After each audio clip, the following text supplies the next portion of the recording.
Sur le banc des accusés, un homme.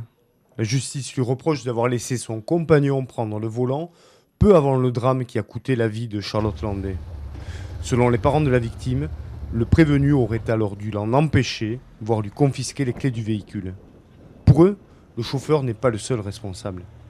Si Loussen Oulkouch n'avait pas eu les clés de son véhicule sciemment données par Mustapha Bouchan, Charlotte serait en vie. Voilà. Donc on attend que la justice non pas fasse que de la répression, mais de la prévention aussi, et condamne les gens qui laissent délibérément partir des chauffards parce qu'ils ne sont pas en état de conduire.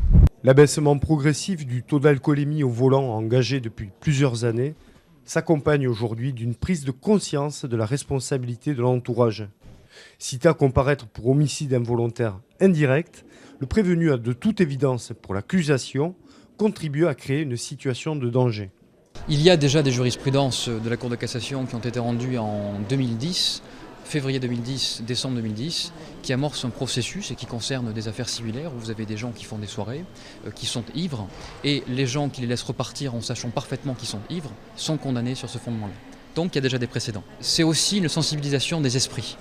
Maintenant c'est fini, il faut que les gens prennent leurs responsabilités et comprennent que ce genre de comportement conduise à la mort. Mon client aujourd'hui, il peut répondre que de conduite sans permis, que de conduite sans avoir eu la précaution de ne pas boire avant de prendre le volant, mais rien d'autre. Donc mon but aujourd'hui, c'est de remettre les choses dans leur contexte et de ne pas se laisser aller ni par l'invindicte, ni par des qualifications pénales qui ne sont pas adaptées. L'audience est toujours en cours et la décision du tribunal devrait être mise en délibéré.